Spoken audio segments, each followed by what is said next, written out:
Allegiance. To the flag of the United States of America. Nation under God.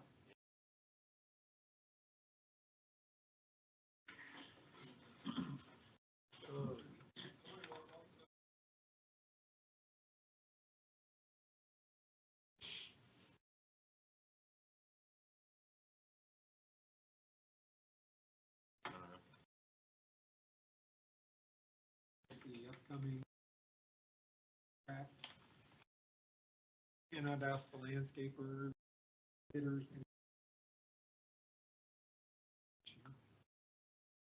We will be making a recommendation by regular meeting. So this is just a action between, which is still public.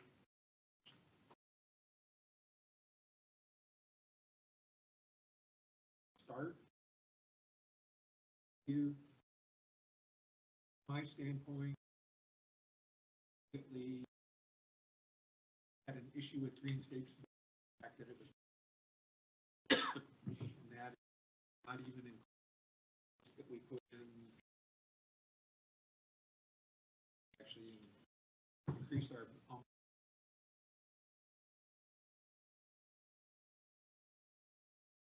a stop.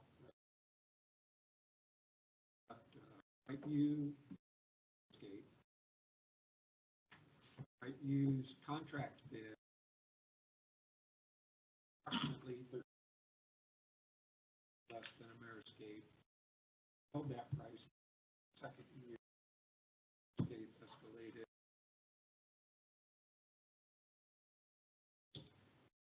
Contract itself, right? The lower bidder significantly, not.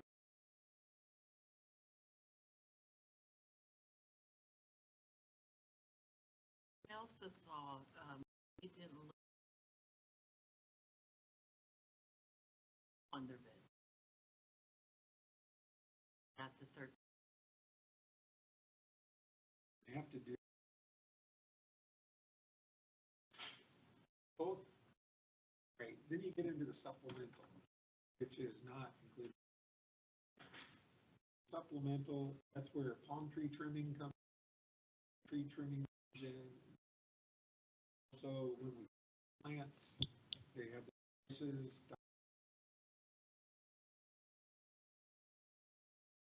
That on tree trimming, right view, Ameriscape are somewhat comparable. Most of them are not. Ameriscape is typically sourced a lot. Not sure what expression.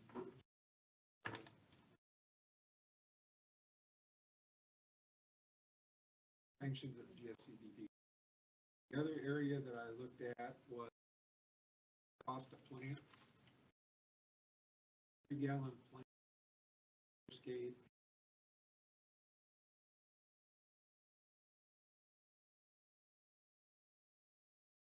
$38.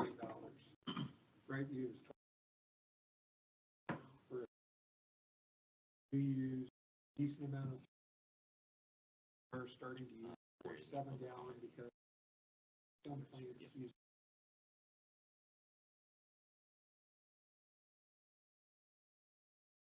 That being said, we are plants starting to get out of area.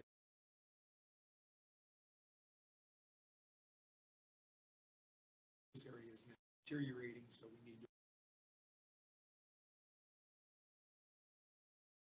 anticipate our to be going.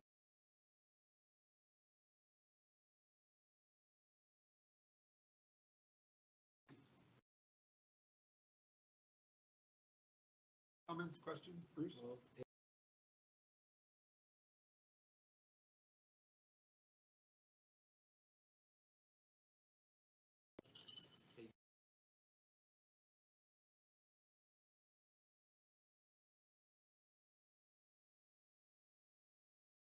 As we could an oval with some covering from plenty of, actually went to Right View, Somerset. They do the quality of work. Probably. First I happens to live Cascades. When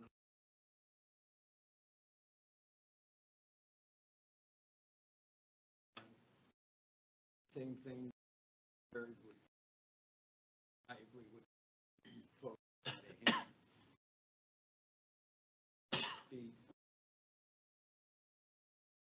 The overall impression, apples to apples.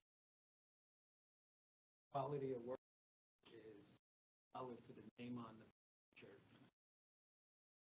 That's what I, other development, provide water.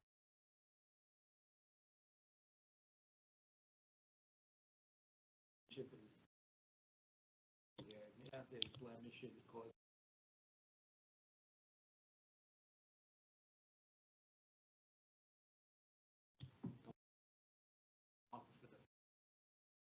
See it, yes.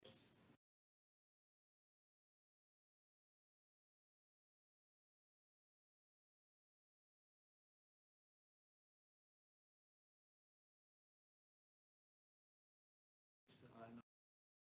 See.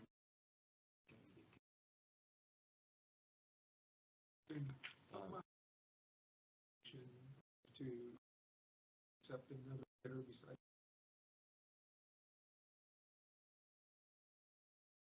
That, but further thing, in my own, I found some damage on a bidders were as 4 in total that showed up. Firstcape showed up, Brightview never returned. Greenscape, their regional sent it down.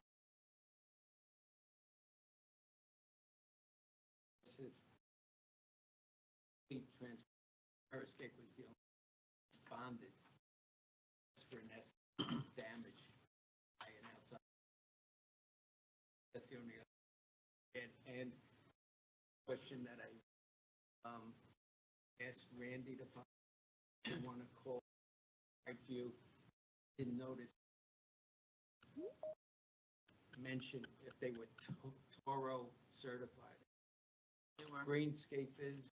They were. Because they're, mentioned. Randy did respond back to the certificate. So Randy did get certified. Sorry.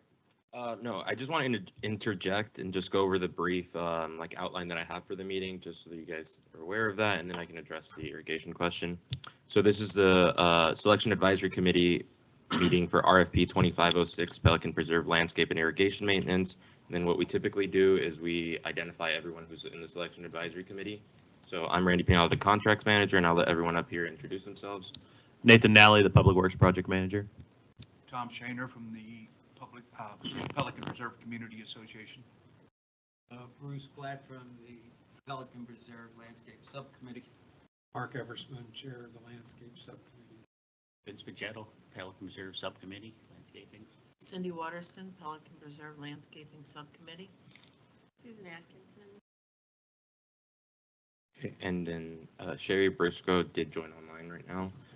So I'll go over a brief overview of the project and then the timeline, and then we'll continue the meeting as it were. The district is requesting proposals for landscape and irrigation services in Pelican Preserve. Qualified respondents must provide all equipment, labor, and materials. The term of the award is 3 years with 2 one-year renewals. A bid bond is required for the project. The bid letting was November 14th. The non-mandatory pre-bid meeting was December 2nd. Questions were due from the bidders December 9th, and our responses to those questions were due December 12th. Submittals were due December 19th. The bids were open that same day, December 19th at 3 p.m.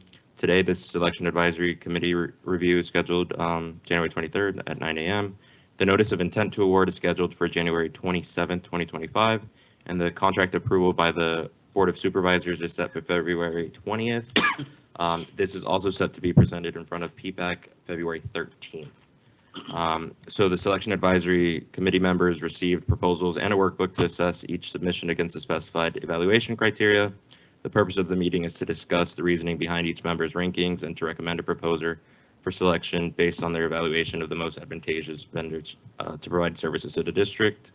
The district received the following bids from the vendors, so Mayorscape, Brightview, and Greenscapes, and then they ranked them from the scorecards that were submitted. Brightview as the #1 ranked with 489 points, Mayorscape second ranked with 478, and Greenscapes third ranked 275 points.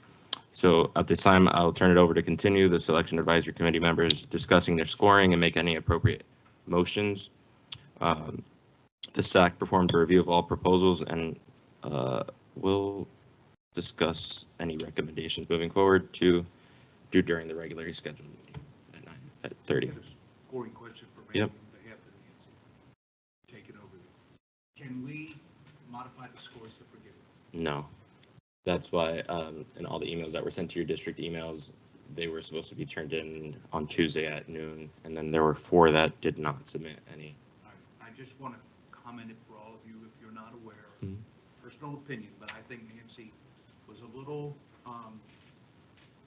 sharp on how she scored the references for Ameriscape. I mean, she felt that she wanted a little more information, was not getting it, and I think took that out on her score. So just as a point, her score, I don't know if you can relay that, Randy, as to what Nancy's actual score was for references. Yes, I can pull that up. Just make sure you speak into the microphone. Okay. There's having some technical difficulties. But as I recall, having worked with her a little bit, she wanted to give them more, but was not getting something from, I'm going to say Randy, I don't mean to point a finger at all, but that's how I read it. And it didn't give them the value that she knows the quality of the work, but she was just taking it out that she couldn't get references. Yep, I think what you're referring to is the Ameriscape. I sent the bid reference check to Ameriscape.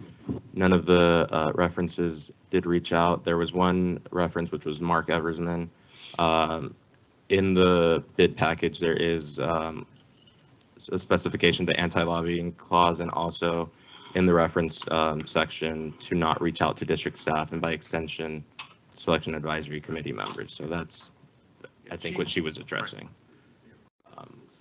Yeah, I'm not worried about the references. I just think Nancy wanted more, and when she did not get what she wanted, she lowered her reference score.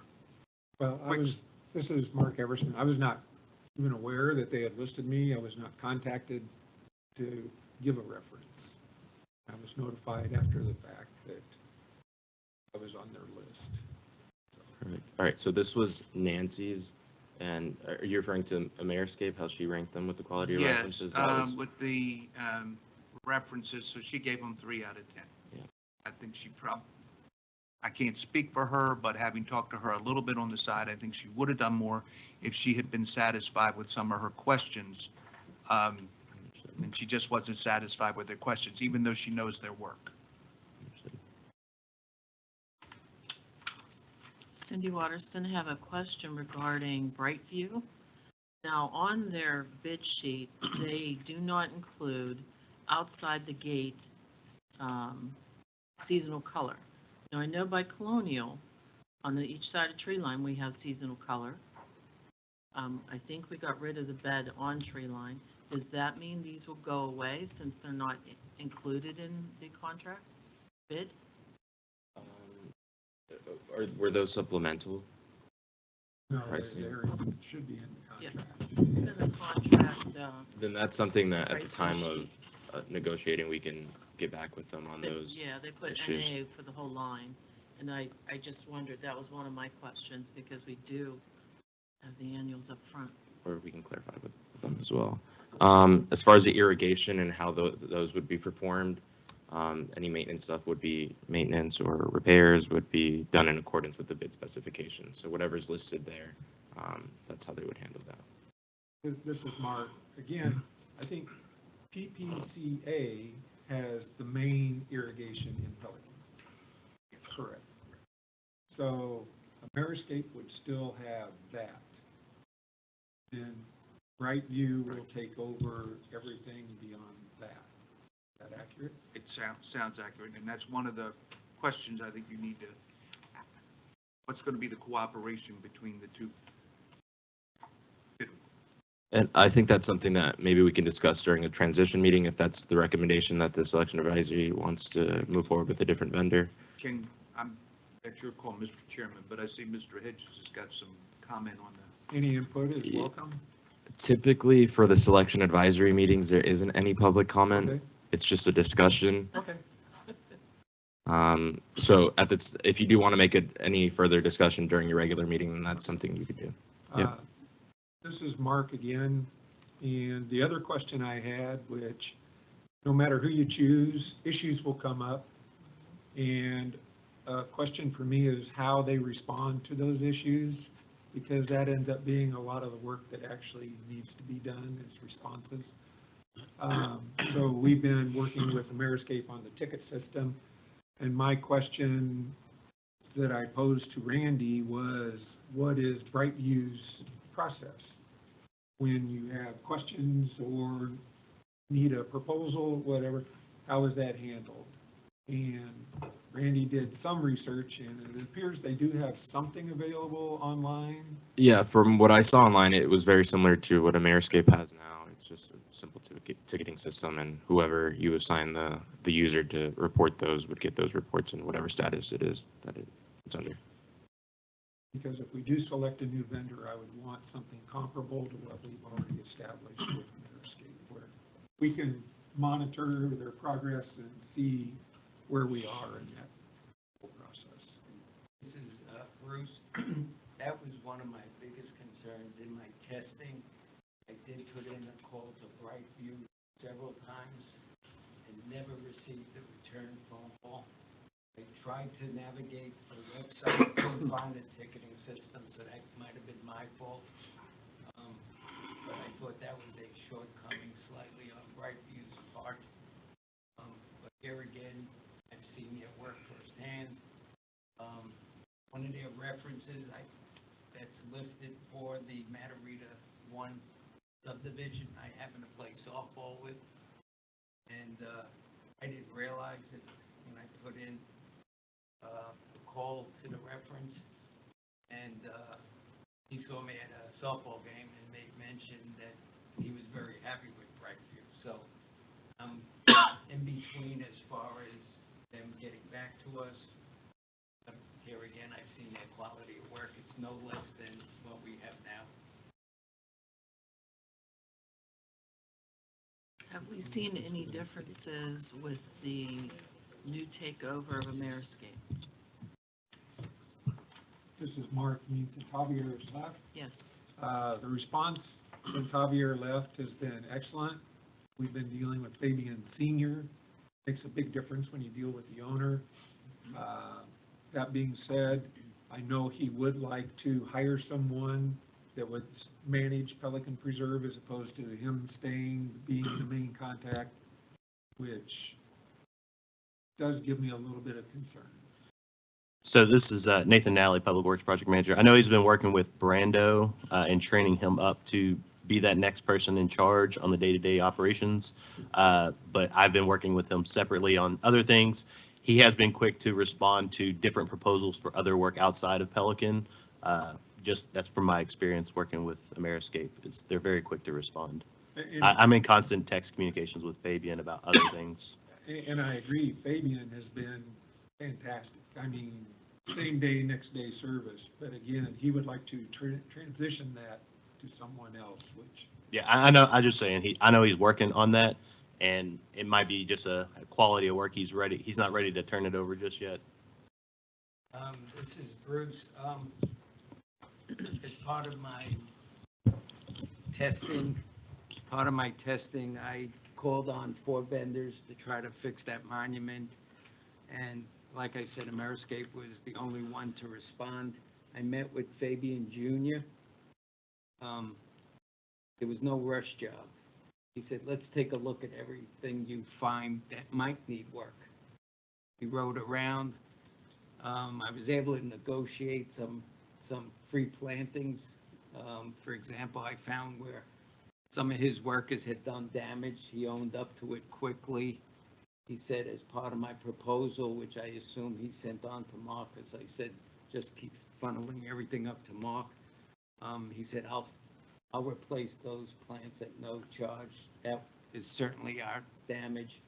So I found Junior to be very accepting of, input. So even though their pricing, I didn't give them points for, I'm kind of up in the air.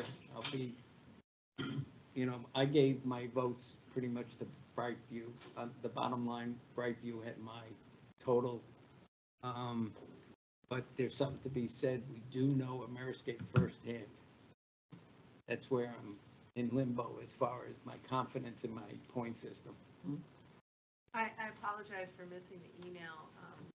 And not, sort of plugged in. Just speak closer. Okay. However, my thoughts sort of go with that. I don't hear a compelling argument to make a change or a compelling difference in the pricing. And having managed landscape contracts myself, I know relationship is, a huge part of what makes that an effective service to a community. And I think there's a learning curve. So you have to weigh that again with a new contractor. So you have to weigh that against the price differential.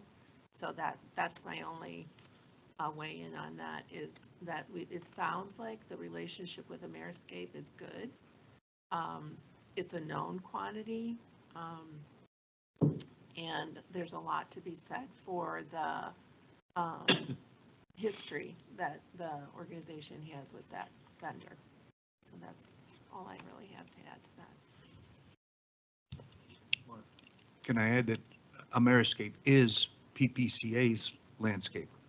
So just to point that out, that you have one company doing the entire place except for the neighborhoods. That to me adds a point of value to consider, and I think also the transition factor is important. And as Bruce said, they're comparable in their work. So if we have complaints about Ameriscape, we're going to get the same complaints about another company. Having said that, PPCA is about to go into the same process you're doing now. Although I have a sense that it will, I won't say anything. We're about to go into the same process. Any further discussion? This is Mark again. What it comes down to me is, if you look at what we know the price of Brightview. My ballpark estimate, based on what they have submitted, would be about a $20,000 a year less, if everything else is exactly the same. Much of my scoring on Brightview, I don't know their equipment. I'm assuming they've got adequate equipment. They're a nationwide company. It's not like they're a mom and pop shop. So I'm assuming they have the equipment. I'm assuming they can perform everything in the contract. But those are my assumptions. I'm assuming they're using the same workforce essentially that everybody else is drawing out of. So I think what Bruce said is you're going to get comparable results. And this Bruce again, I've seen firsthand, because my neighborhood is, is right alongside the neighborhood they service. Their equipment, the only difference is it's got Brightview on it instead of Ameriscape or Greenscape. So they do have the equipment. They look very professional in their work. So, and like I said, so many times I've come across, particularly Greenscape Services, my HOA, you meet with their managers. Some of them have jumped from one of the other bidders. Oh, I used to work for Ameriscape. Their irrigation guy, I know for a fact, was Ameriscape. So, everybody, I think it can agree, we pretty much have the same workforce, just different uniforms. I'm looking at Randy because I think you answered my question. You do have the opportunity to negotiate these, correct? For the most part, everything that is included in their bid is pretty much solid, but if there are any clarifying points, then we can reach out to Well, them. I'm looking like the differential, but in the plant purchase seems to be something that could be, it's so significant. I know that in some of them, I can't remember, some of them were saying that some of the line items said that at the time of purchase, they would like provide the quote. Yeah, the price would be provided upon request. So that's, and that's kind of, I think, what most of the bidders did as well. And are you So- able, just to go back, because I'm not used to the government process, I like the other. Are you able to go back to one and say, your price was X above, and if you drop down to here, we can do this, or you're not allowed to do that? No. So typically it's whatever they propose, that's the final say. Wonderful. Yeah. We did that. We had a similar issue with the selection advisory for the access control. People were coming up and saying, we want to do the best and what is it? Best and final offer. And we can't do that. No. I just want to be mindful of the time. You guys do have another meeting at 9:30. So at this time, if you guys want to either keep discussing, but keep in mind that there does have to be a motion to recommend some type of award and then ratification at your regularly scheduled meeting. As far as pricing goes, they did supply pricing for most of the bread and butter plants, what I would call bread and butter, ones we use the most of. When you get into price provided on request are unusual purchases that I have tended to drive, some trees that we don't have throughout Pelican, some unique trees or some bigger trees, just unique plants that is not normally a plant that a lot of communities use. Otherwise, the plants that we would normally use are included on their pricing with the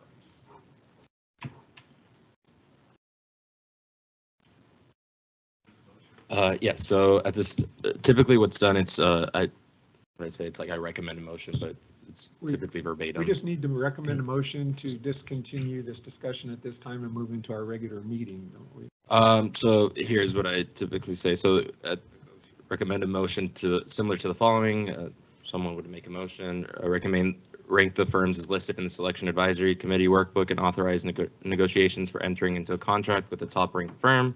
If negotiations with the top ranked firm are unsuccessful, authorize staff to negotiate with the next ranked firm. In all cases, bring any negotiated contract to the Board of Supervisors for approval.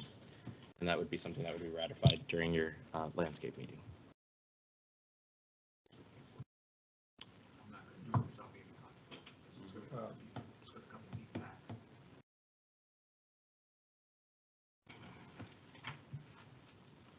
And like I said, typically you've done the legwork leading up to the meeting. So the ranking is ultimately what the selection advisory, those who did do the ranking, submitted.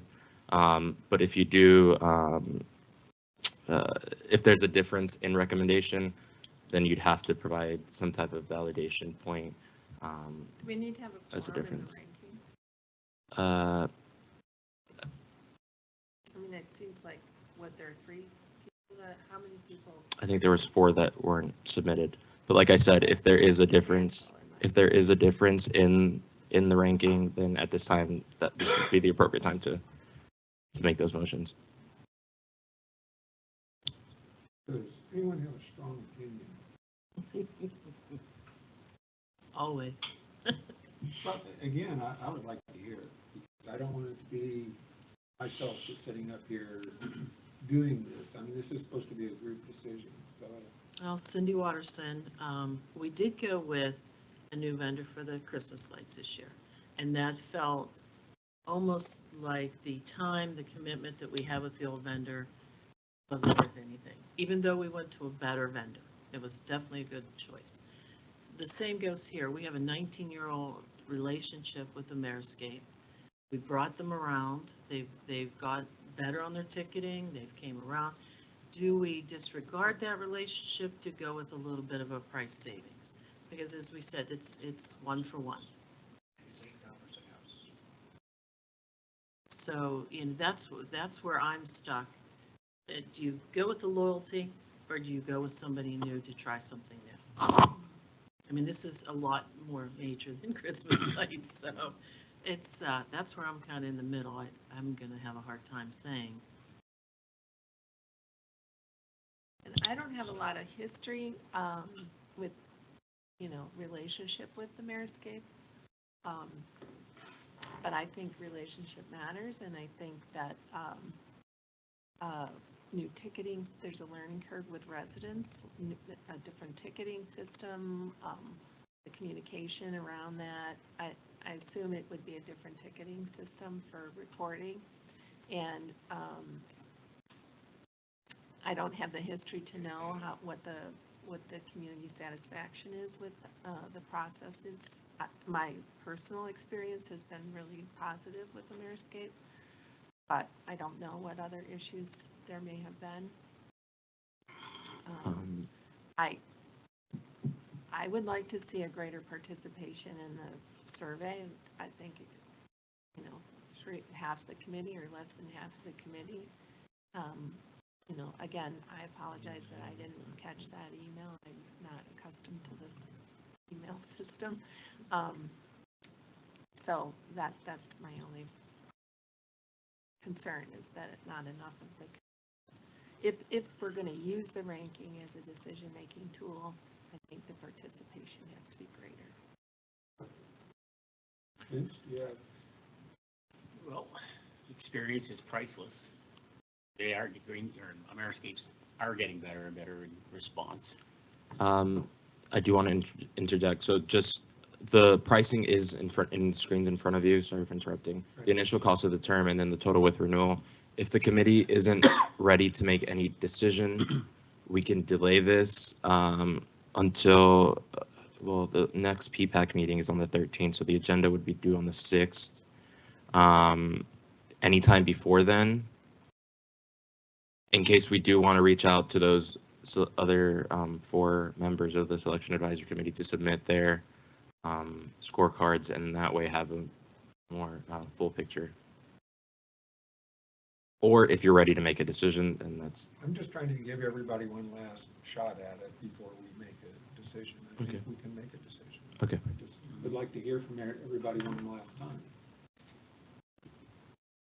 And Vince Pagetto, I've dealt with Ameriscapes, and since Javier has left, I think they've even stepped it up a couple more notches.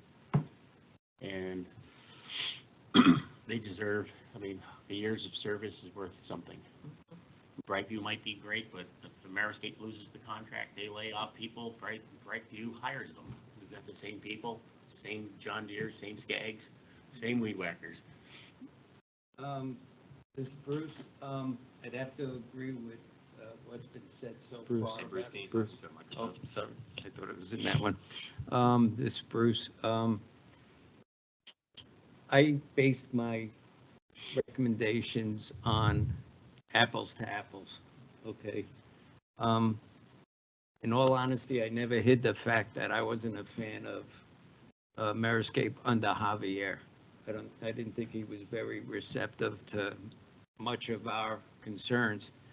But I'll have to say, I dealt with Fabian Jr., and I go, if we could get that kind of service based on the fact on personality, not on my scorecard, hands down, I would go Ameriscape. Experience, his way of dealing with me. He owned up to mistakes. I don't know if for a fact, knowing the bidding process was ongoing, that he acquiesced to some of my concerns by saying, we'll take care of that. That's my issue. My guy shouldn't have done that. And he claims he was going to put an estimate into Mark for some of the work we spoke about. But in addition, he was going to show these plants at no charge to us, which I thought was, a plus, okay? So maybe my scorecard was a little skewed towards Brightview, but it wasn't by much. It was all based on the price difference. Quality of work is, I think, the same. So to agree with others, I would say experience, you can't put a price on that. And I'd have to say I was very impressed by dealing with Fabian as opposed to Javier. And if there was a category for that, there would be a plus for them. So on that, I would basically, in front of everybody, say my vote would kind of sway to Ameriscape from Brightview. Okay, this is Mark Eversman. Based on the comments we have just received from the other committee members, I would like to make a motion that we recommend Ameriscape to continue as our vendor at this time. And even though they did not score as well on the Rankings. rankings, I believe there is some discrepancy that could be out there due to the fact that not everyone participated in the rankings. And the primary reason that we are strongly considering Ameriscape is due to the relationship that we have developed with them over the years, and as well as the continuity that they are also the vendor that PPCA is using at this time. Second the motion, Cindy Watterson. Anything else? Anyone else? All in favor? Aye. Aye. Perfect. All right, so just a reminder that the district staff is still under the CONUS line, so any questions should be sent to bids@gatewaydistrict.org if there are any questions regarding this bid. Do not contact any vendor, please. This concludes today's Selection Advisory Committee meeting for RFP 2506. It is 9:36 a.m. Thank you for attending. And we'll take a short break and then we can reconvene as the landscape. Yep. Yep.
Like we said that before.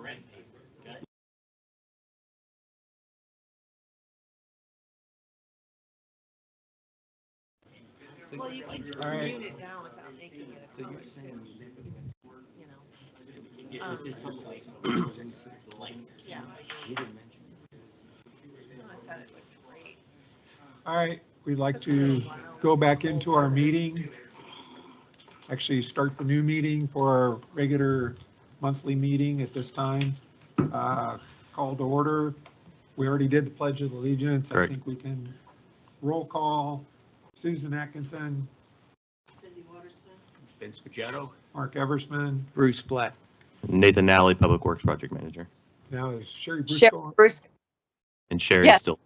Sherry Briscoe is online. I would like to make a motion to accept her comments and input. Cindy Waterston, second the motion. All in favor? Aye. Somebody's got to work.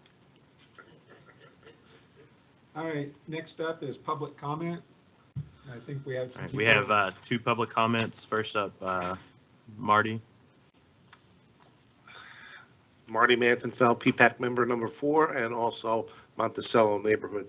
So can we get a status on where we stand with the monument painting now that all the holiday decorations are down and there's no more lights? Because I don't see anybody out there painting.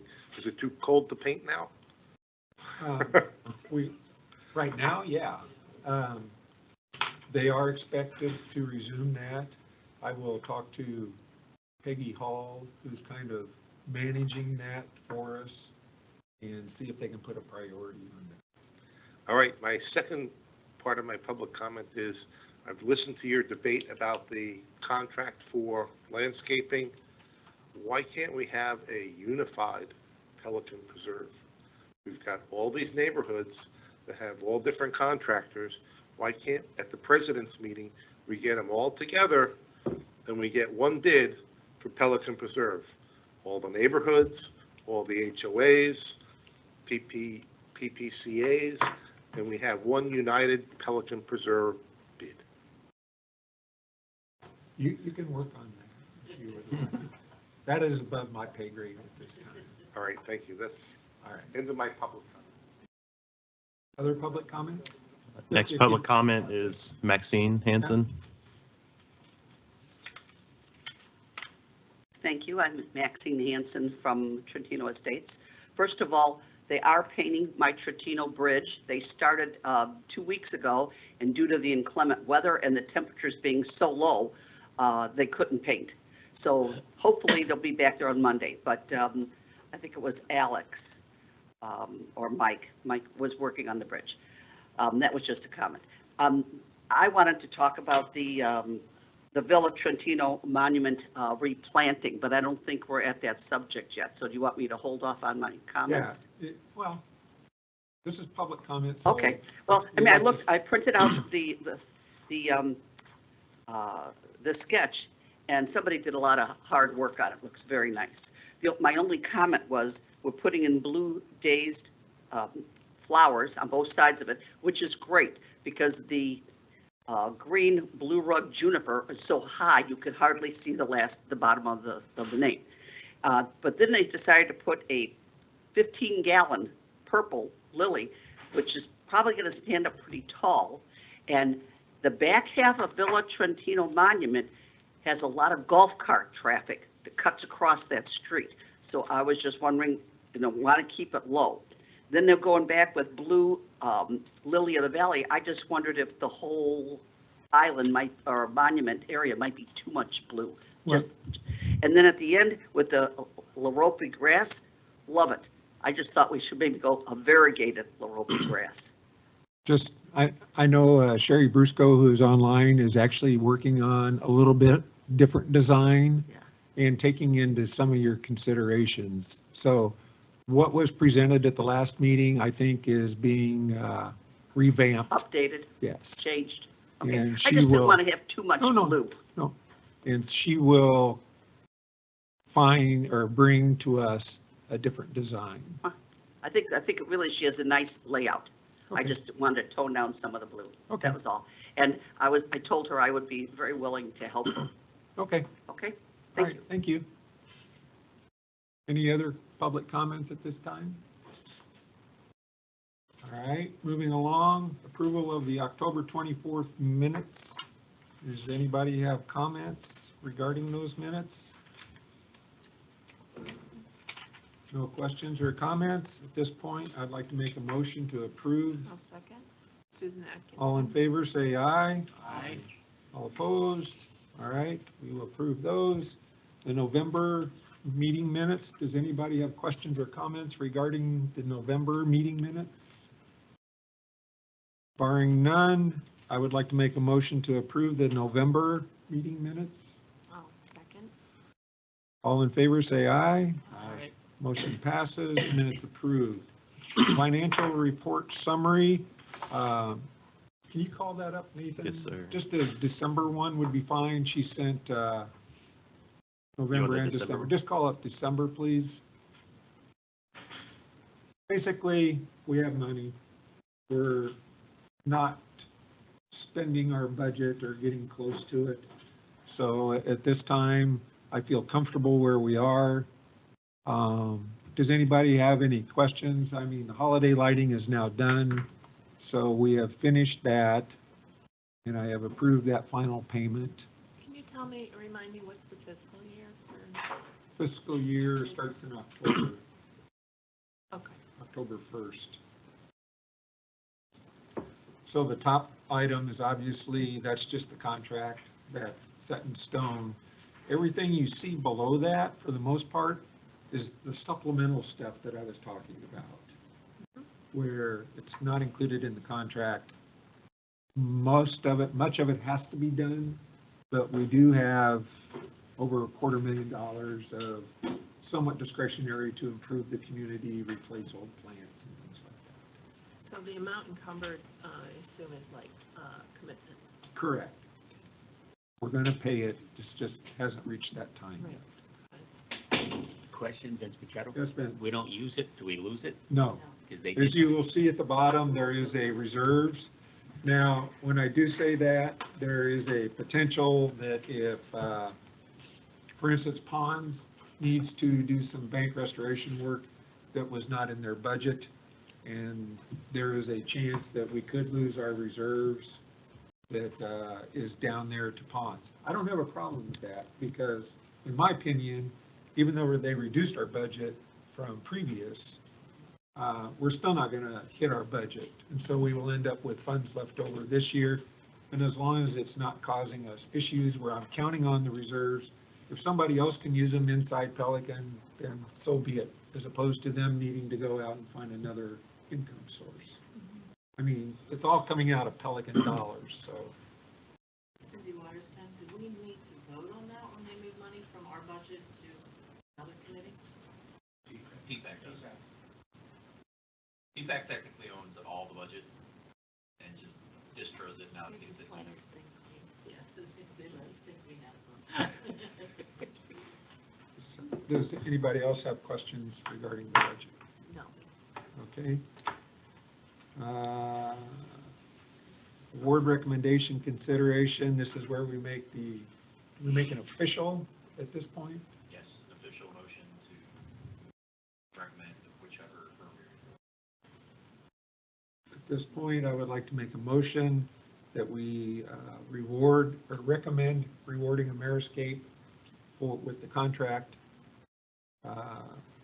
based on not only price, but also on relationship that we have with them over the past several years, and the fact that they would provide continuity between PPCA and PPAC resources.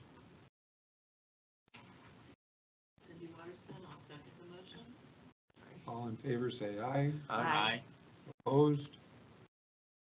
Is that good enough, Nathan? Yes, sir. All right. Next up for discussion is Villa Trentino Monument request.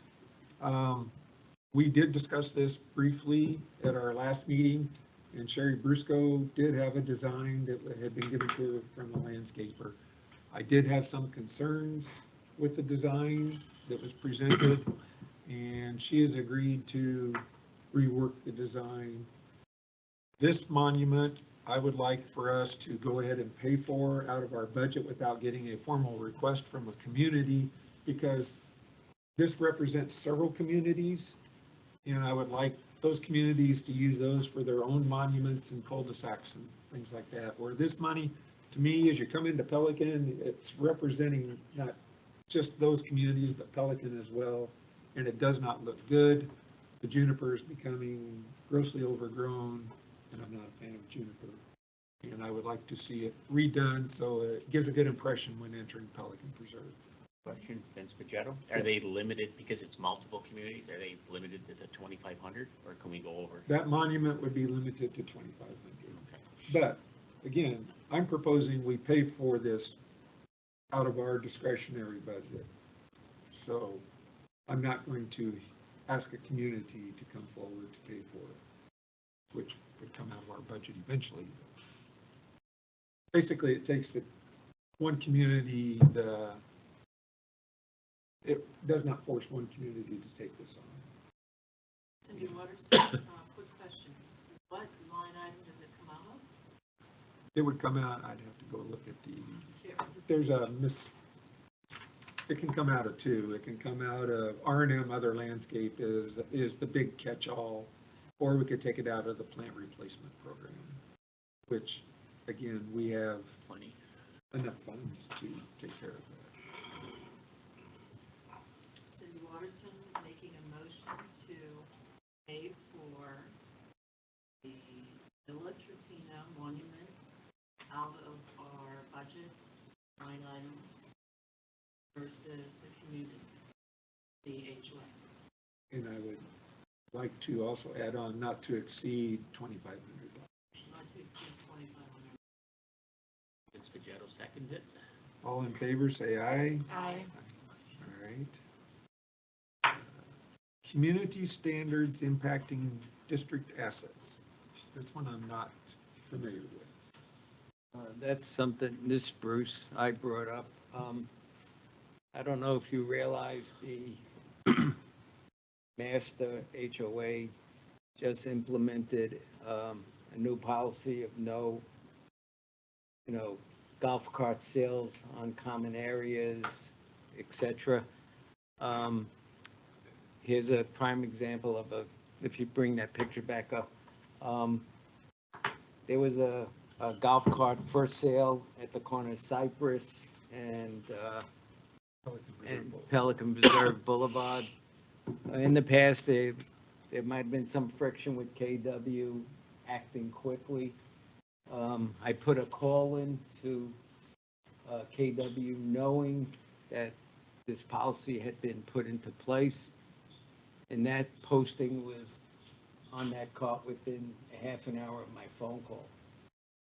Here again, I think the importance of us in adhering to this new policy is the damage it causes if it's a golf cart with an acid battery.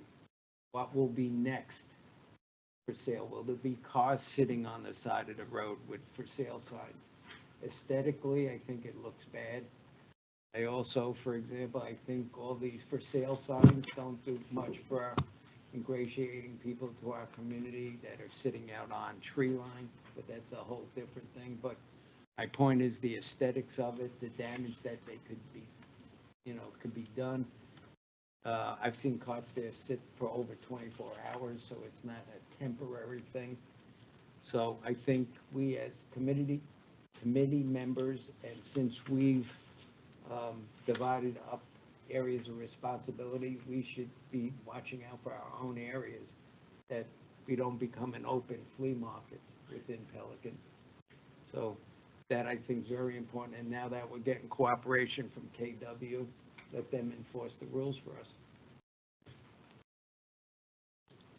Any further discussion on that? This is Sherry Briscoe.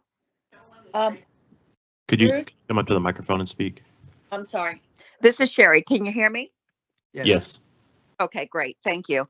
Bruce, what about the weekends, having golf carts put on the property? And KW is not there on the weekends or the evenings. Who should we call?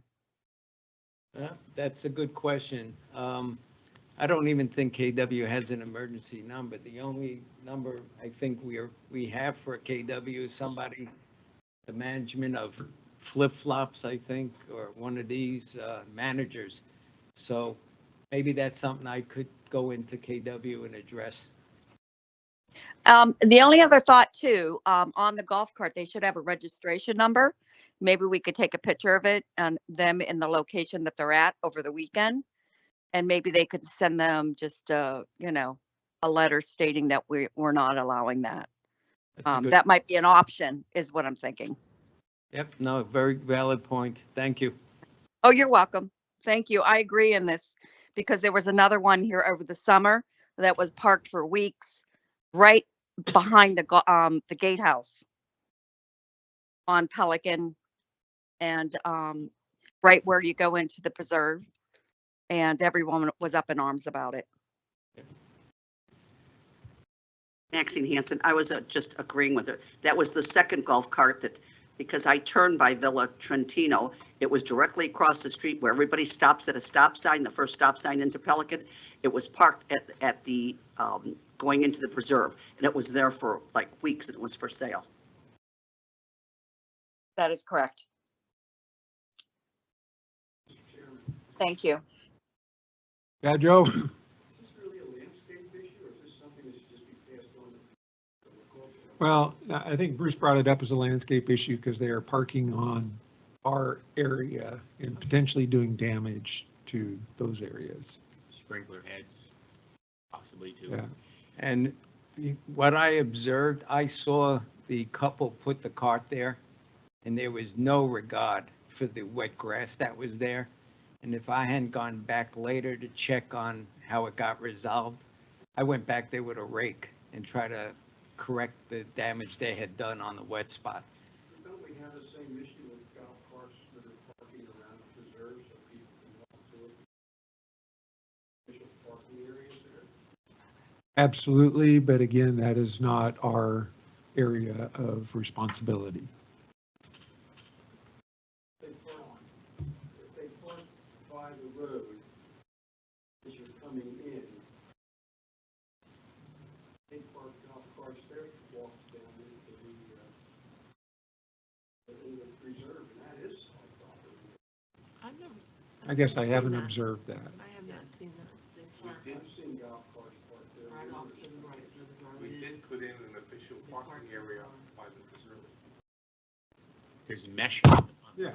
there's mesh Yeah. on the ground, the grass grows through it, Mhm. yeah, Is that right by Yeah. the birdhouse, Preserve Boulevard, or is that over? right by That's- the bridge. That's behind the Brocky Center by the bridge. People are parking the entrance into the preserve off Pelican Preserve. Okay, I guess I haven't observed that, but if they are, I mean, we should report it to KW and they should be given. Because that should be the same, if a golf cart's going on those properties, not golf carts pulling on some of the benches. Parking. I know you put a parking spot for one on your main big pond you pass at the intersection of Pelican Preserve Boulevard and Cypress Grove, there's a bench. Frequently you see golf carts parked there, and same for fishermen. They pull off the park. But it's more than just having a for sale sign on it. One thing, now you're getting into other issues. I don't know, I guess if you say that it's on CDD property that's being eased over to feedback, then really saying is you can park a golf cart on any place, period. Well, if it, this, Bruce, if it does damage, I know I would personally report it. I mean, the purpose of this committee is to keep the beauty of our development up. I grew up in a big city. I'm used to open markets of cars being, just plopped down anywhere they wanted to with a for sale sign. But we have to look at the damage it incurs. The reason I brought it up is that You might not be aware, each member has been assigned a certain section of the common areas to somewhat oversee, you know, find issues that need to be brought up for, you know, different reasons. Here again, it would be part of us doing our job. We are volunteers. We're not a police force. I spent 30 years on the police department. I gave that up. I'm not here to rat out my neighbors, but at the same time, my neighbors have to respect my feelings too, as along with, I'm sure, many others, okay? But Bruce, you take a lawnmower, they're heavy as a golf cart, they're running over the grass all the time. And as, if you have attended these meetings, you would have heard me go after Javier. I've had sod replaced against his better wishes when he claims, how did we know they did the damage? And I had pictures of their mowers doing the damage. So I'm doing my job. I ask all my fellow residents to do their job in keeping up the appearance of our community.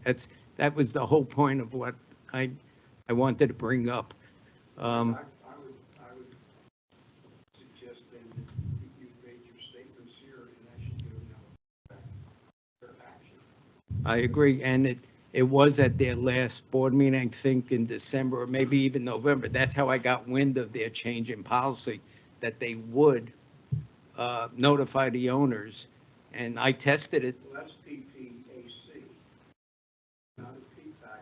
Oh. This is a CDD. You Okay. might be saying that PPCA made a change. The Yes. Community Association Yes, I'm sorry. made some announcement to that. They did, in a meeting, that's how I got wind of it. Okay. So Bob maybe it Gephardt? should go- Mark, just as a reminder, if the audiences are talking, they need to be up the microphone since we don't have the area mic. All right. We got a request from a villa to redo their monuments. Now, as part of their request, I have a question for Daniel. They want to put an electrical outlet on the monuments. Do we have them do that, or do we do that?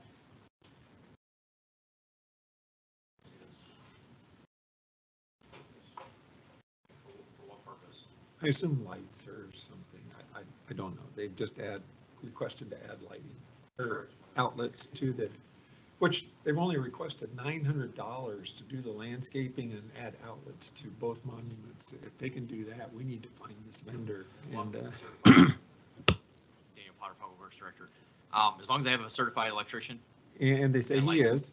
I'm completely Okay. fine with them. So they have only asked for $900 to redo both monuments. And I think that's great, if they can do it for $900. So I would like to make a motion, and we do have the money in the budget. Who pays the monthly?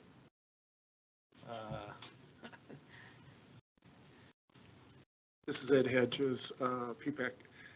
We've gone through all the electrical stuff, a lot of these, and we found some places where electrical, the CDD was paying for the electricity for certain cul-de-sacs, one on Brino and that, and we basically said,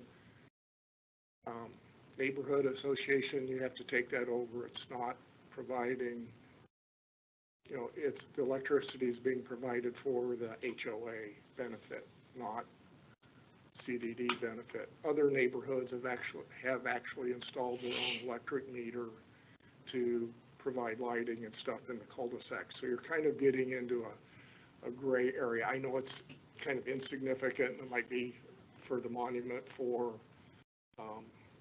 holiday electric lights or whatever, to light the wreaths or whatever, but you're probably getting into a gray area.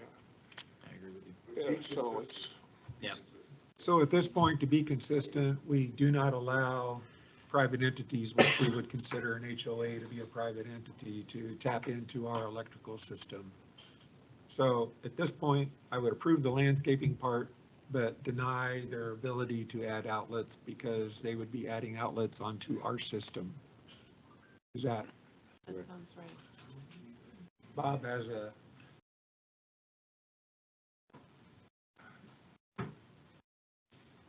Bob Gephardt, as a resident of Monticello. I wouldn't want to restrict them from doing it. It's just the willingness, if they pay the bill. If they put the meter in for whatever they want and they pay the bill, then you're absolutely fine.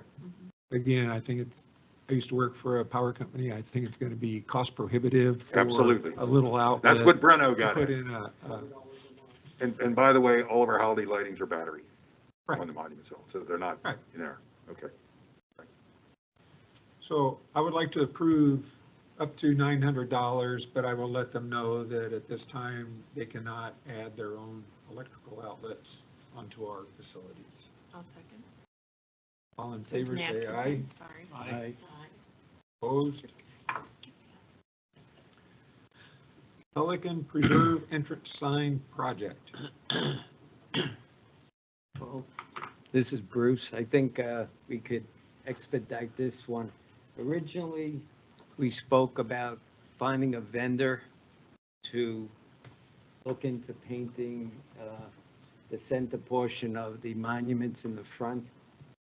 And unless you have a difference of opinion, I think it's grown on me what it looks like now. Over time, I've seen it at night with the lights, during the day in the sunshine, during the day in the rain.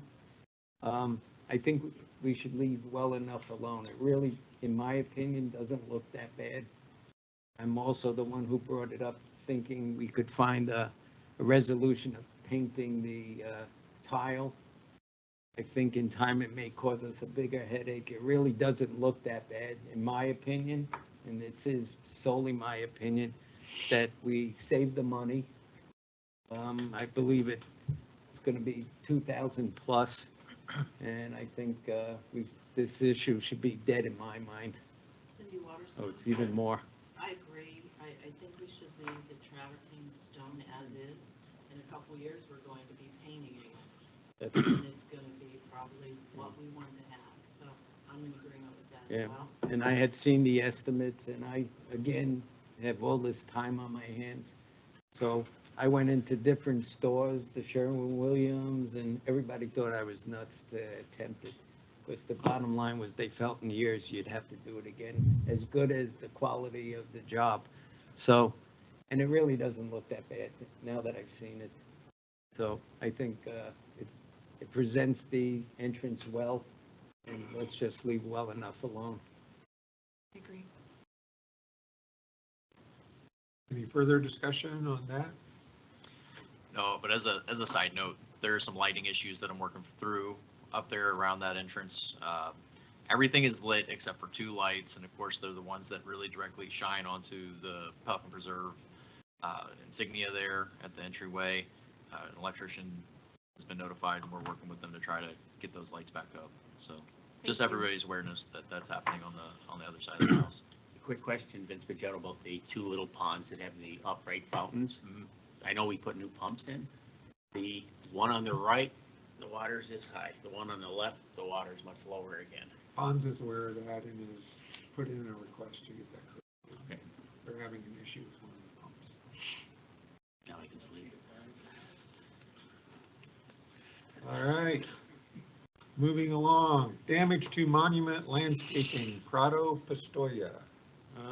This is Bruce again. I submitted this. Here again, just having all this idle time to myself.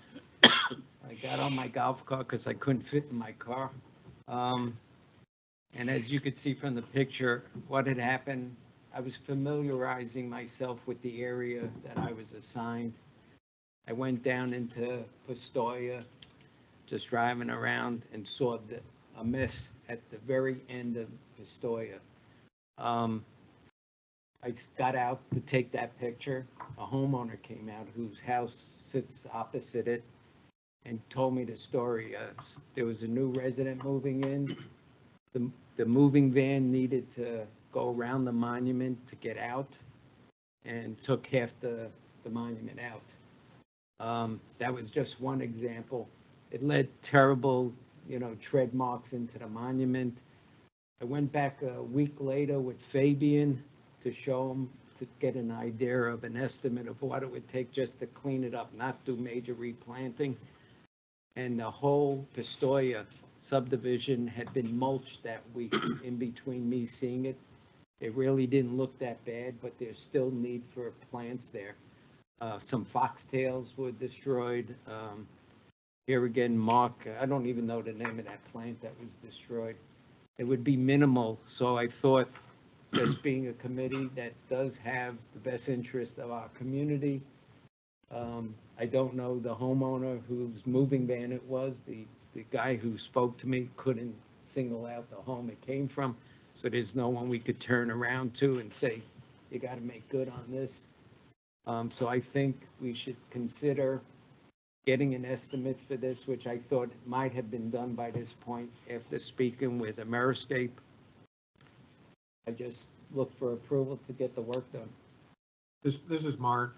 I went out and looked at it yesterday. Well, and it brings in another issue I want to talk about. A homeowner put in C-Click Fix that this had happened. And C-Click Fix, somebody responded day before yesterday and said, contact Ameriscape. They do the landscaping. My concern is that wasn't the issue as to why it was put in. The issue was United Van Lines ran over the landscaping and not how do we go about getting it repaired. So I went ahead and I sent an email to United Van Lines yesterday. I'll see what they say. It was a false agave with the other plants around it. I'm guessing $300. Maybe. No, I'm Yeah. pretty confident for $300 we can make it look pretty again. So at this point, I'm waiting to see how United Van Line responds to damage that one of their drivers did. I told them the date, I told them the location.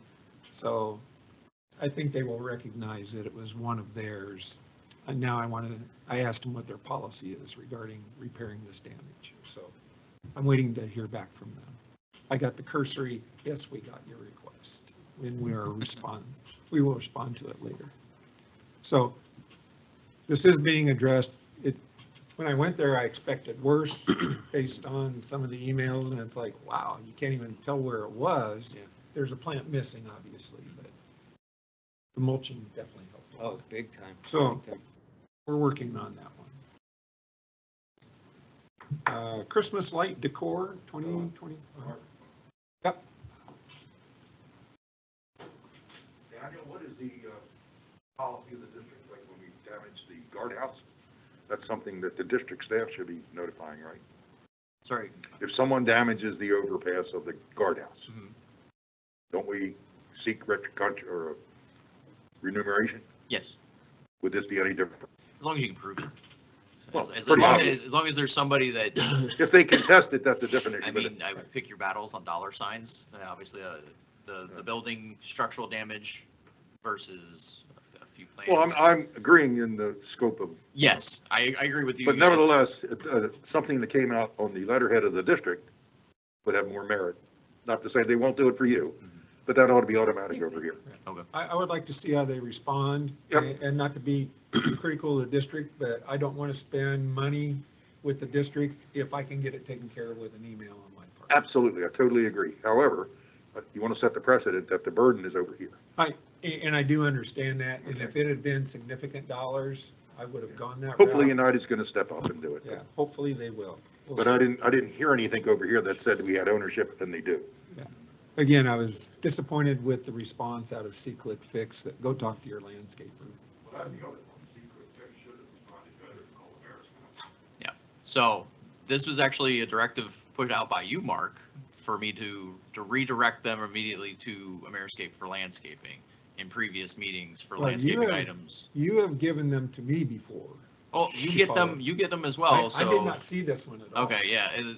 The email, as soon as it comes through, if anybody responds to it for C-Click Fix, you're on that traffic. I wasn't on this one. Okay. The only reason I It'll go to found your out about district this email. one was the homeowner, when she got the response back from C-Click Fix, said, I don't understand. Yeah, what and they're the doing." reasoning behind why we made that decision in the past, I've slept since then, but the reason why we redirected them was because we didn't want to put you into another, basically another cog in the wheel when you were going to go and submit the ticket to Ameriscape right after for landscaping issues that were of this small nature, so that they could directly interact with that. And then Ameriscape would do the QA/QC of whether or not something that's actually inside of the contract for them to do. And you would see it on their reporting when it Right. came back. And I agree with that. But in this case, I was not notified at any point until the homeowner sent me a copy of what they got back from Secret. Okay, well, anything that was going through C-Clip Fix went to the landscaping chair email as an automation. I'll send it to you. I still have it. Okay. Anyway, all right. And here again, this, Bruce, I know the homeowner who brought it to my attention. I asked him if he would go on record. He said he'd prefer not to. But I think if we need a witness, I could pressure him into giving it up. Because he ran at me when he saw me out there taking the picture. He said, "Oh, are you with the landscape? Can you help me with this?" And I said, "Yeah, and tell me what the problem is." So I do know who it is. So if it's a matter, Mark, that United Van Line needs some first accounting of it, I'm sure I could get it for you. All right. Christmas light decor 2025. This is my first time, Cindy Watterson. We had some small issues, not what I expected it to be. I expected a lot more issues. I was not aware that Trentino does their own bridge. Maxine brought that to my attention. So we removed all the vendor lighting and everything off of their bridge for them. Toscano utilized our vendors' extension cords for their own lights, so we had to replace that and put more out there. The timers in the front area were shut off by somebody. Luckily, when we caught this, I'd say every 3 days I would go on a ride in the whole community to check these. We initially had electrical issues with Bentley, really stepped it up, came in, fixed everything. Great. I've gone over, I've met with the vendor for some inconsistencies. Cindy, Sherry's asking you to speak up. I'm sorry. She can't hear you. Can you hear me now? Can you hear me now? Can you hear me now? I'm on. Probably not. Yes, much better. Thank you. Okay, so I met with the vendor recently to go over what we had done because the contract automatically renews from March 1st if we do not discuss. So I met with him for some things that I want to change off of the initial contract. He's totally in agreement. We had some problems with their battery lit lights on the one bridge. And I did want to ask that question on the bridge. There is an electrical box, but there is no, it must feed into something else on the Pelican Reserve Bridge. There's no outlet. Is that a possibility to put an outlet in that existing? I'd have to take a look at it. Could we? Yeah, we Go can take a put look that at on the list? Yeah. Because we ran into the battery powered lights were the worst on that bridge. They kept going out. And he kept replacing. Very good response times.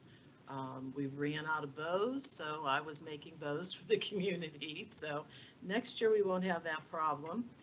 We are going to change a little bit because I saw inconsistency on the monuments. I want consistency. 2 bows on every monument, not 1 on some, 2 on another. To me, that just stood out, and it's a very small thing.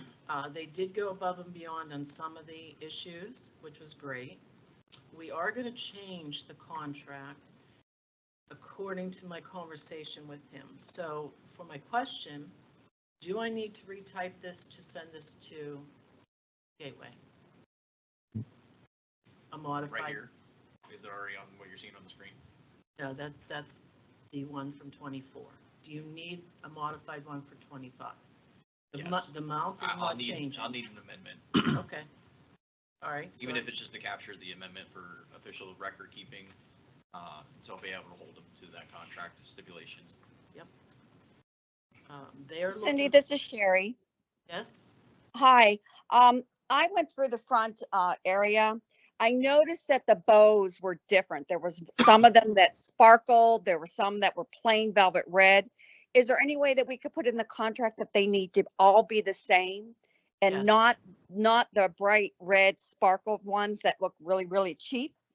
Yes, they ran out. I think we ran into a problem where they were pushed on their schedule and used them for another community.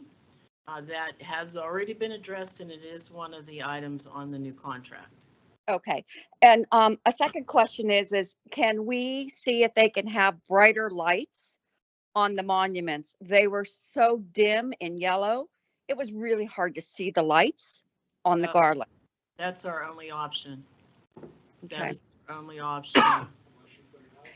So There's outlets on every monument. Put an outlet for CBD use.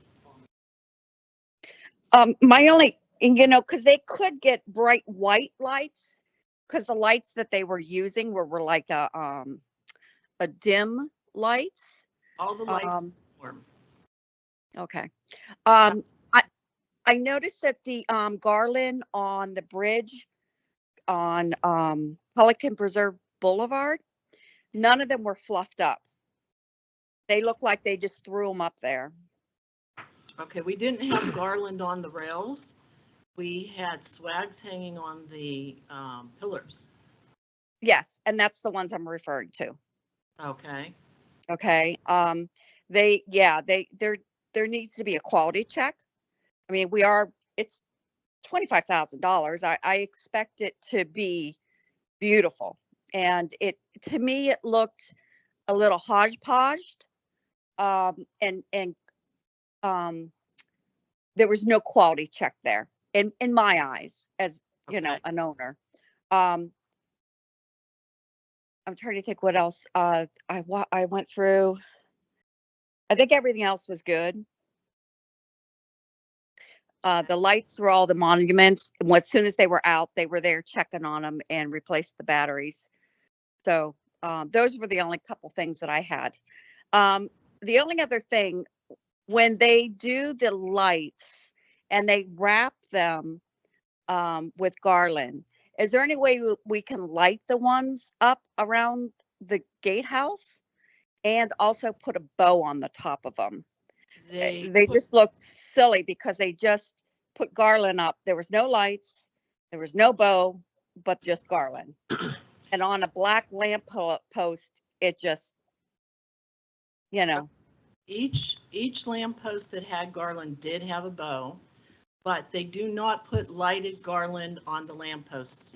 We're going to change that next year because I think it's an incredible waste of money to put garland on. They're using a lift to do it. Instead, we're looking to do some different lighting because once you come through that gate, for whatever reason, our streetlights are out. And yes. For 6 months or a year, from there all the way down. So you come through this beautiful lit gate and then it's dark. So we're trying to incorporate, and that was a question I had, do any of our medians have electric? They should not. Okay. Because that's what we're running into. We'd like to light some things up, but they're having incredible problems with the battery pack lights. Okay. So they went to a conference in Atlanta last week to talk with the vendor. They're trying to look at what possibly can be done, but the lights that are on the garland are not wrapped. These come from a warehouse with the lights already on them. So there's no changing out the lights on the garland. First year of us lighting the monuments, I thought they'd look good. At least there was something lit. Agreed they'd be nicer if they were brighter, but I don't think we have the option for that. Okay. But we are going to take and only do the light poles with garland before you hit the gate. And okay. As you hit the gate, that money's going to be spent on more lighting for that first section that's never lit up. Got it. Do we know why we don't have lights on Pelican Preserve? Street lights? I was bringing that up to whoever. Good. Sorry. Oh, Daniel Potter. They're breaking faster than I can get them fixed. I have an electrician that might as well set up a residency on Pelican Preserve Boulevard because as soon as he can get them fixed, they last for about a day and then I have to bring them right back out. So we're running into a lot of issues because those lights are at the end of their useful life. Just at that point now where we need to start looking from the safety security side of the house on, and I'm sure Ed can speak to this, the FPL lighting to replace. definitely a Yeah. security issue. Yes. Because you're walking through an area that's It, totally it's dark. known and I'm well aware of it and I'm continuously actioning those items for the light poles, but I honestly have been having more headaches with it. They break faster than I can honestly get them repaired. Yeah, this is the safety and security we are working with, and PPAC are working with Florida Power and Light on a proposal to convert all of the gateway-owned lights on the boulevards to FPL decorative lighting.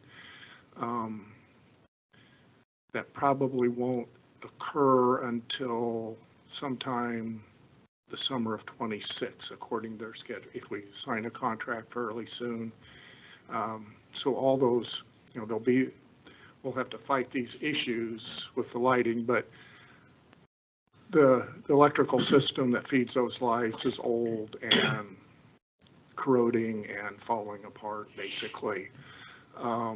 And all those lights are 220 volt, so they're not compatible with decorative 110 volt lighting and stuff anyway. So you couldn't really use those light poles as an electrical source for decorative lighting, so. Now, is this the same problem that's tied into when you come in Colonial onto Tree Line, both monuments, the lights are out? Not my Christmas lights, the lights are out. Would be a Right. different issue. That's a different, that's a different one. Okay, and in this committee, do I talk to someone else? I know it's not my zone, but it That drives one's me also, crazy. also on our list, working through that as well with the electrician. And what's the? Yeah, We're just having to pull a new line through there, just it's too old. So new line put in, and then reset the lights. Yeah, we have these beautiful monuments, trees, everything. Don't go and- stand on top of the monument because they're not so beautiful inside. Yeah, I'm sure. But those ponds are for the fountain itself that we're no longer paying to use have algae galore built up in them. They're supposed to.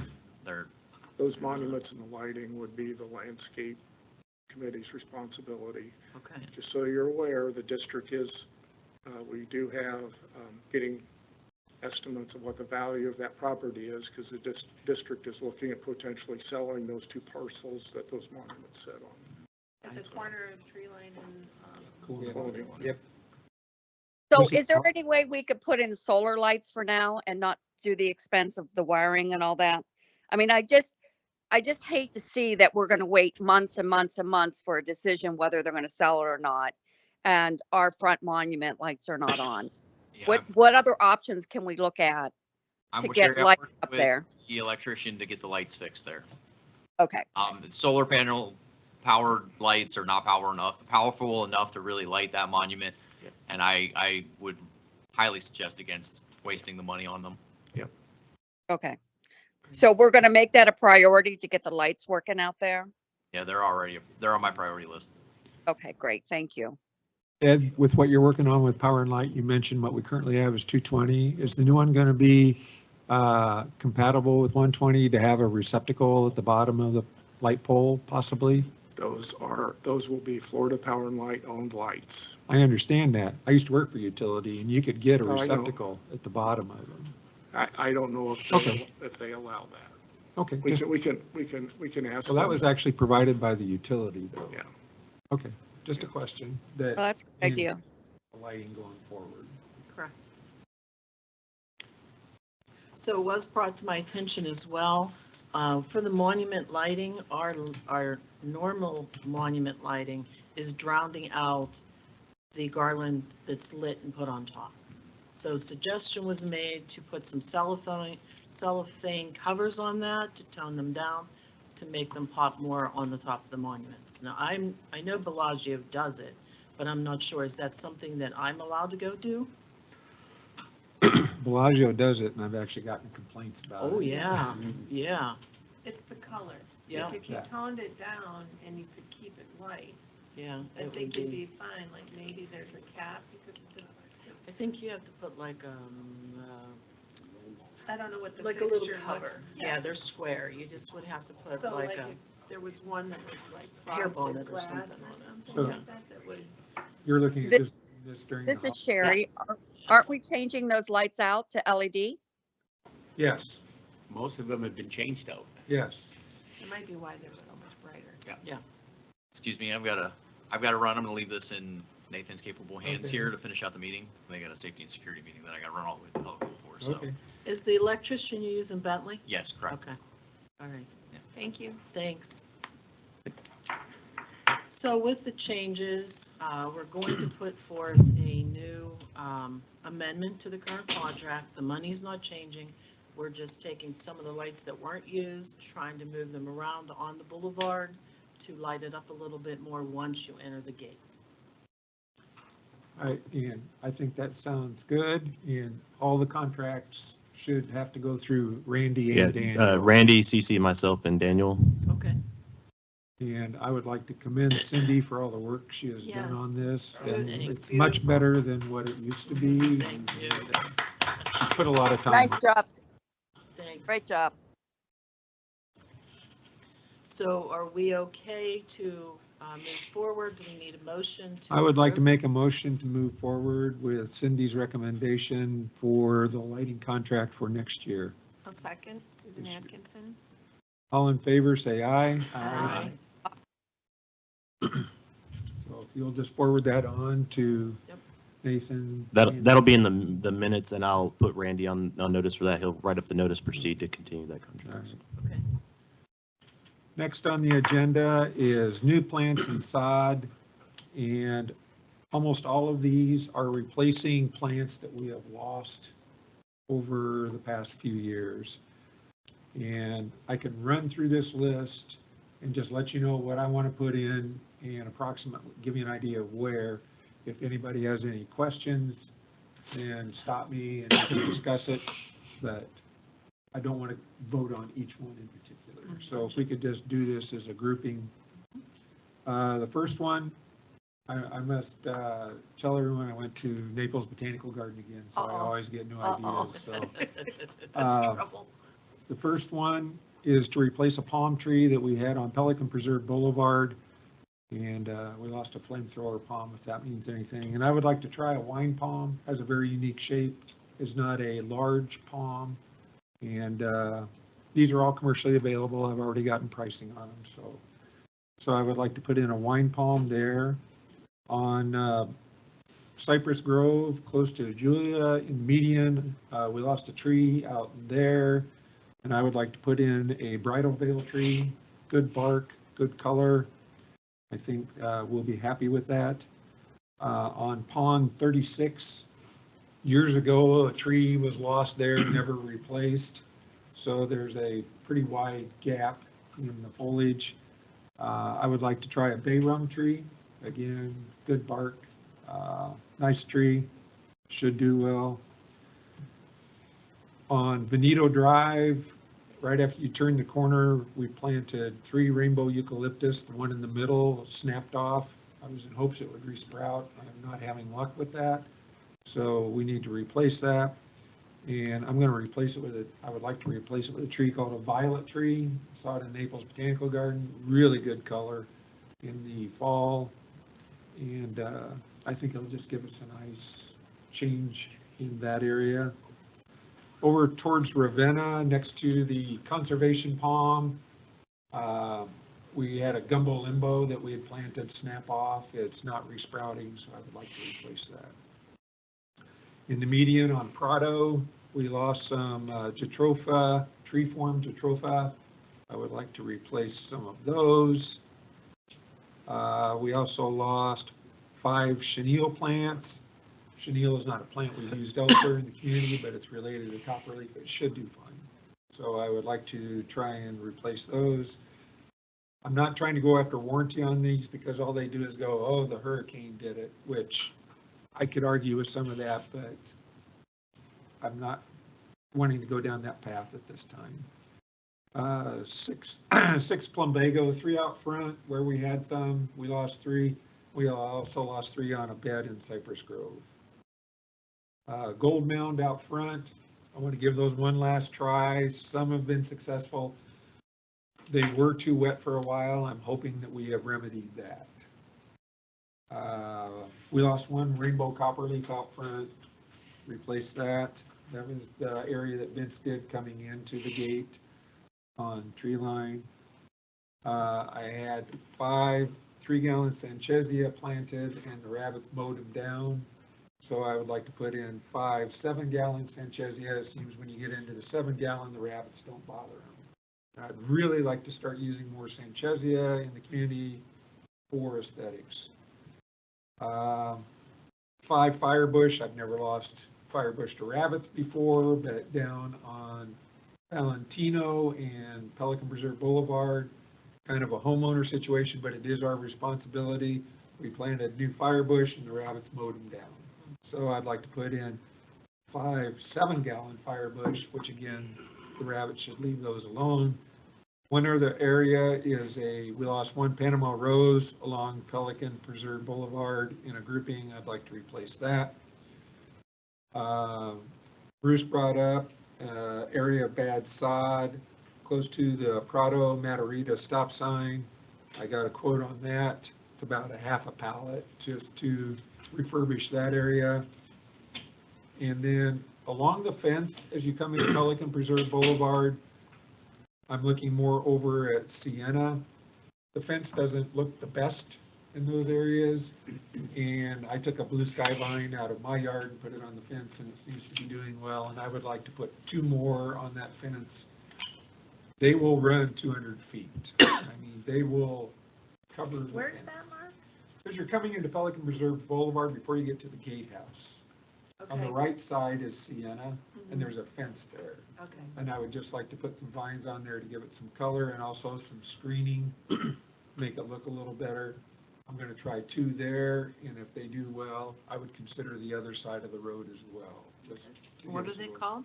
Blue sky vine. Blue sky. We have planted those on the pergolas Oh, okay. as well as some blue queen's wreath. And they are doing pretty well where we're going to have to get those trained up onto the pergolas soon. We can do that for a cost not to exceed $6,000. Does anybody have any questions on that? I have not gotten an official quote, but I can do this for under $6,000. I'm asking for a motion. I'll make a motion to approve your plan to replace plants that are. Vince Pagetto will second the motion. All in favor, say aye. Aye. Aye. Motion approved. The next item on the agenda is bald cypress. I talked to the ponds committee and I asked if they had any concerns with us planting bald cypress on some of the ponds that could use a little help. Again, technically it's ponds, but we're kind of seen as the plant people where they even thought about maybe we should take over the littorals, and I'm not going there at this time. But I do agree that it was my idea that we should consider some bald cypress on some of our ponds. They're native species. They're the plants that give you the knees that you see. If you go to 6 Mile Cypress, there's several in there. They asked that we try just a couple ponds to start off with, and they suggested pond 47, which is kind of a barren pond that we've had issues getting stuff to grow. That's over in Cypress Grove. And I would put 6 on that pond on the corners. I'm not going behind anybody's house because My wife would hope you did that. I will not plant behind somebody's house in case they don't care for that. But again, this is just more of a trial. So I would put 3 on each corner of pond 47 and 6 Mile Cypress. We need for them to do pond bank remediation before we do that. Let me finish and I'll get to it. And so I would look at us paying for that. And on pond 20, which if you're going down Pelican Preserve Boulevard, the first pond to the right after you get through the 4-way stop is pond 20. And I picked that one because it's very That's where the visible. bench is, right? A lot of people are going to see it. And I think it would just add a little bit of interest to that pond in the one corner. Anyway, I don't want to do it right now because they have to do the pond restoration on 47, but I just wanted to put it out there in front of this group. The trees are about $450 a piece.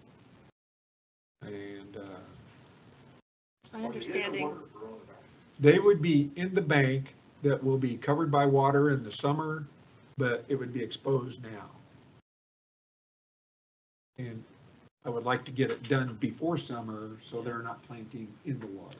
is Ponds working on 47 now? Because it was, maybe I've misunderstood. On 47? Yes. Oh, okay. How do you know what pond number? They're marked. Signs.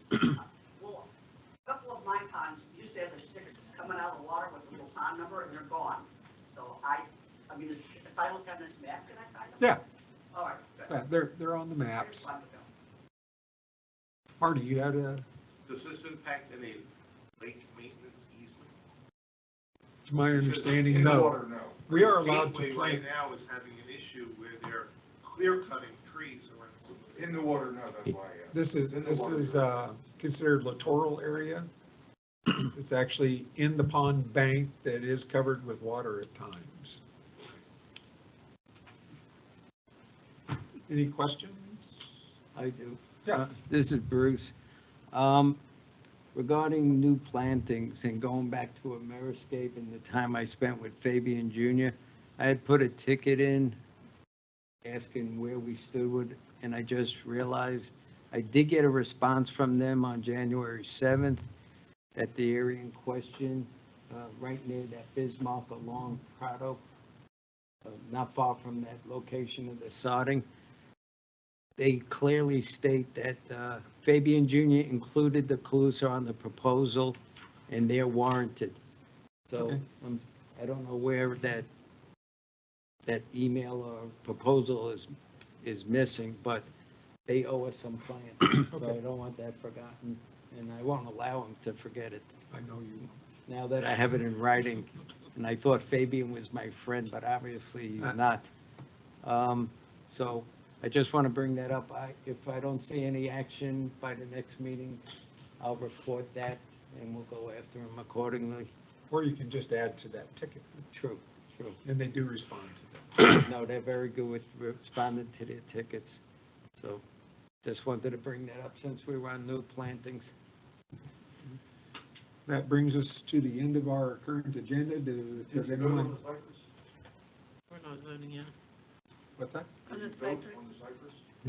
Did you want to vote on the pond 20? Well, we could go ahead and vote on it now. I'm looking at adding 9 cypress for a cost not to exceed $5,000, where 3 would go on pond 20 and 6 would go on pond 47 after the bank restoration is done. Do you want to hold off on the vote for 47 until after the maintenance? We can go ahead. Just because it could, I don't, okay, that's fine. I would like to make a motion to approve not to exceed $5,000. I second it. Vince Machado. All in favor, say aye. Aye. Since I do have approval, I may request that they go ahead with pond 20. Obviously, the water's not going to get any lower for them to plant than it is now, so if we can get that one done, we will. Cindy Watterson, unrelated, before you go to the next, is there a place we can find the map of the zones that Sherry did? I can't find it anywhere, and I really like a copy in my zone. Could it be attached to the minutes from the last meeting? Was that sent to Daniel? Do you know? I'm not in the loop on that I one. don't know, Sherry was handling that. Yeah. Sherry, did you send a copy of that to Daniel? I might have, but I can resend it. Okay. It wasn't in the minutes. Yeah, I'll attach it to the Should be, minutes. yeah. Sherry, if you could just send that to me, Sure. Daniel? That'd be great. It'll be attached to today's minutes, correct? Yes. Thank you.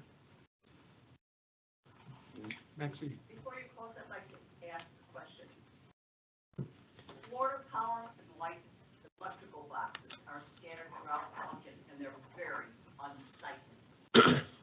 They're rusted. Sometimes you can't read the numbers. Trentino Estates, we called Florida Power and Light, asked them to refurbish the boxes. We had 5 of them on our block. They told us at $100 a piece, they would come out and paint them. Well, they're throughout the community. There's some on Pelican Preserve Boulevard. As you approach the clubhouse, there's a huge one They're just awful. Can we, anybody poll, you said you used to work for Florida Power and Light? No, not power, I worked in Wisconsin. Oh, okay. I mean, who do we contact? Or what can we do about this? Well, Feedback did that a couple years ago, and they just told basically that we aren't allowed to touch them, and if we want to pay them to do it, then we consider it.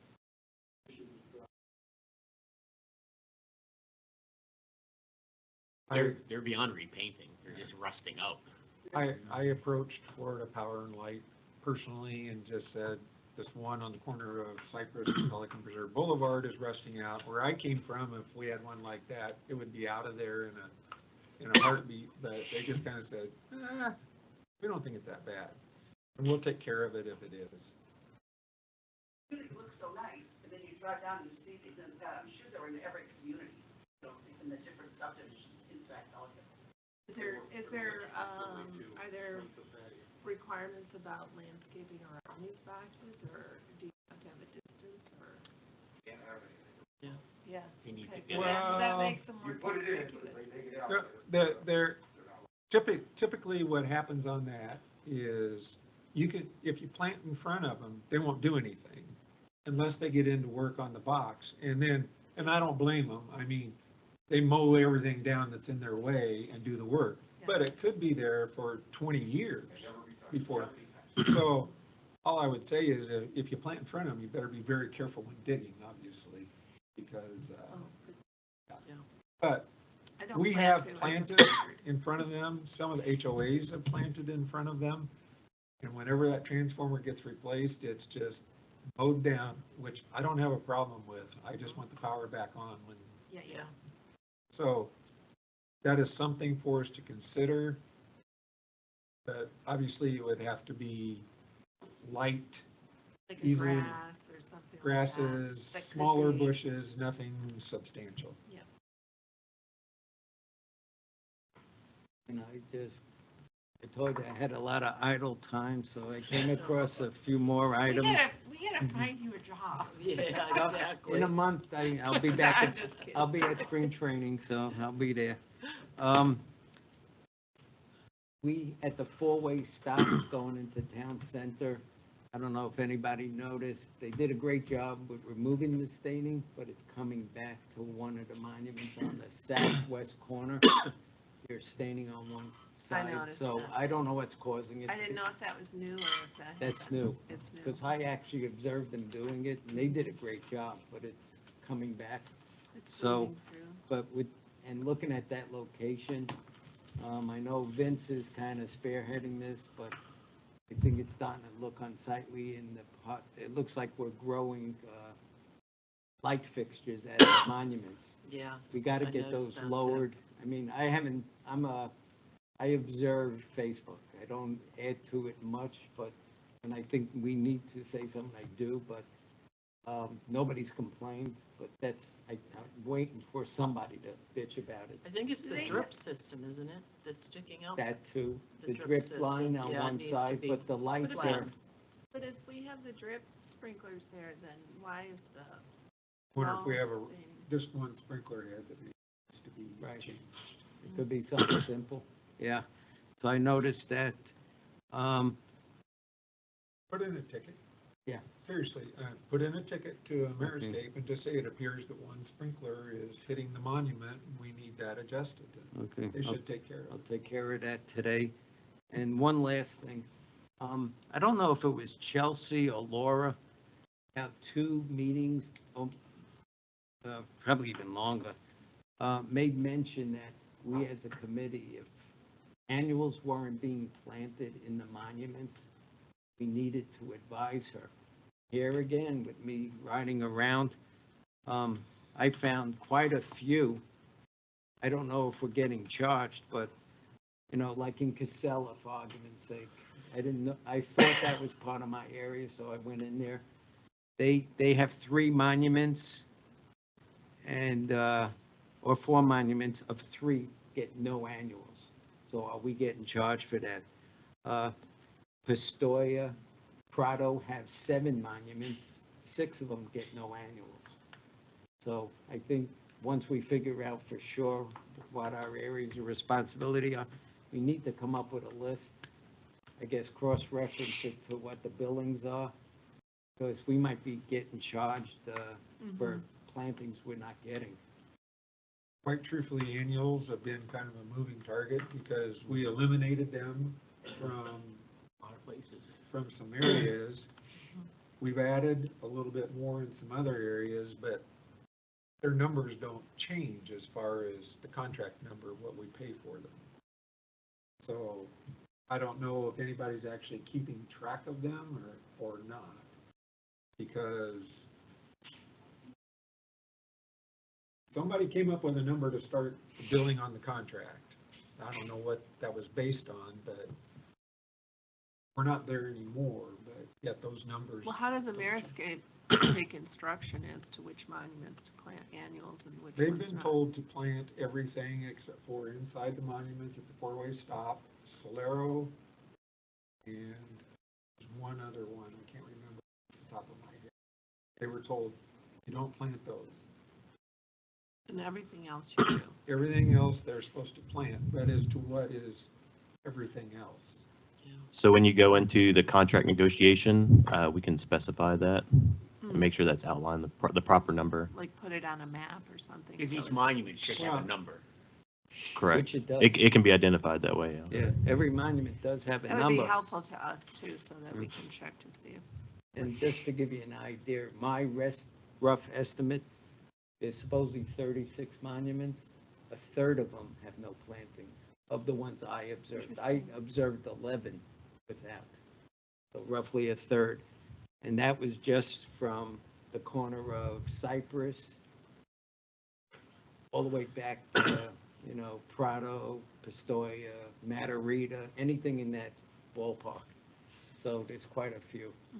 While we're talking about the annuals, the December planting was done right around Thanksgiving, a little bit after Thanksgiving. And, as well, they look great now. For Christmas, they look like we had no plants. It was cold though. I felt like the weather wasn't helping.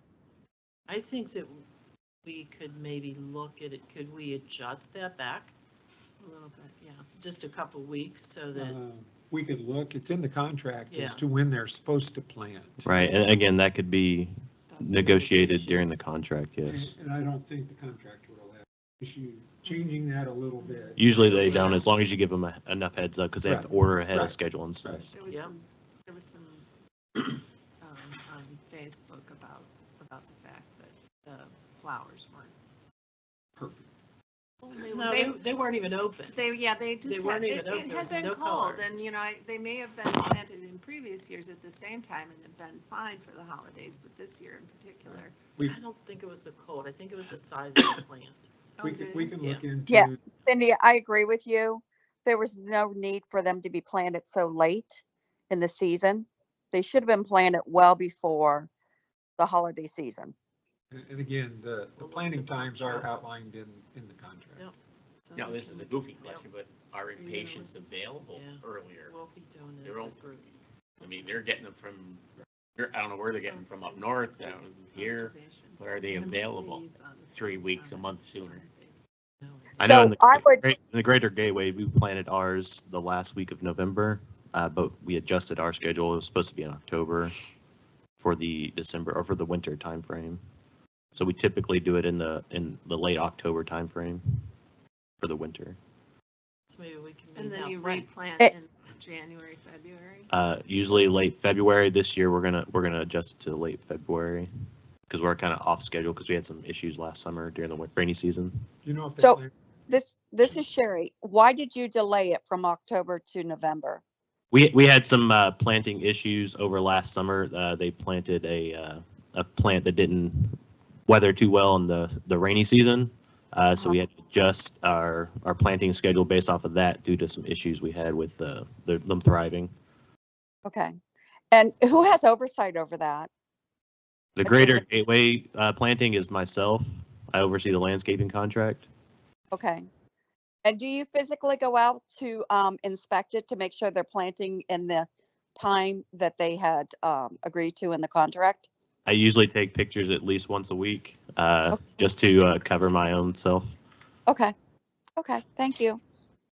Did they plant impatiens? For the winter, it was, yes. Okay, because we did put in the contract going forward where we're specifying what colors we want to Yeah, see for for the what holidays. season. Yeah.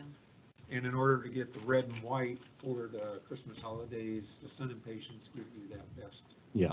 So typically, I ask the vendor to provide the information of what they're getting, when they're planning on doing it, so I can put it out to the board and stuff. So they usually know, about at least a month in advance of what they're getting. They can give that information to you guys.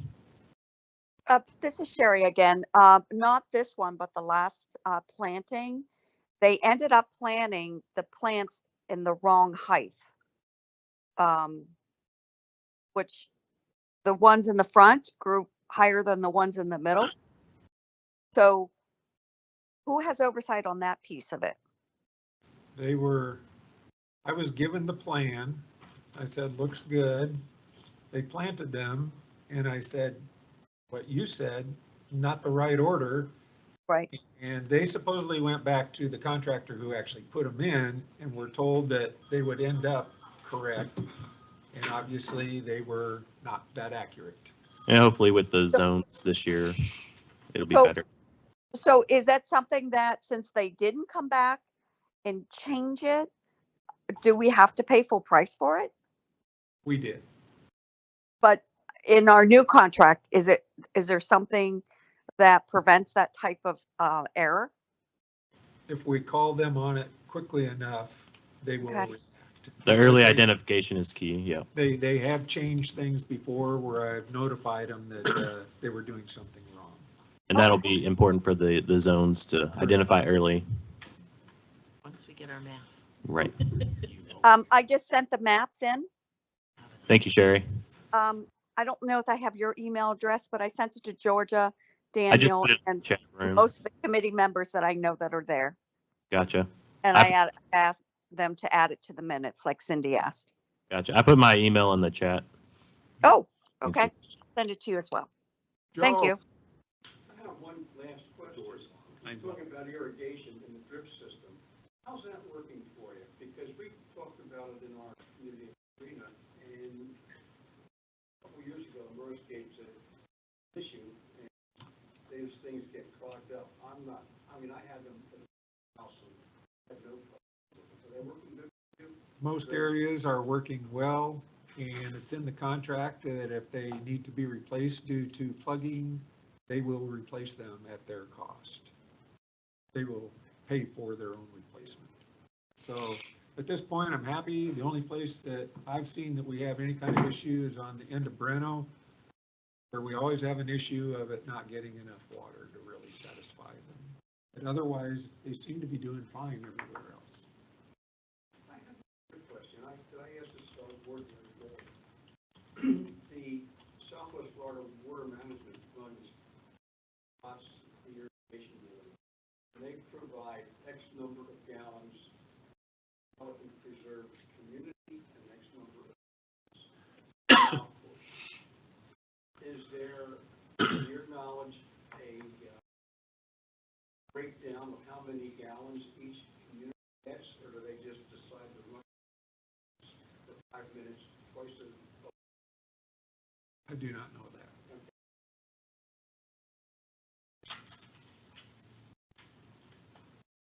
Anything else for today? Thank you, everyone, for your participation. The next meeting is in February. If you cannot attend, please let Georgia know to make sure we are going to have a quorum. Otherwise, do I have a motion to adjourn? A motion to adjourn, Susan? I second the motion. All in favor, say aye. Aye. Meeting adjourned.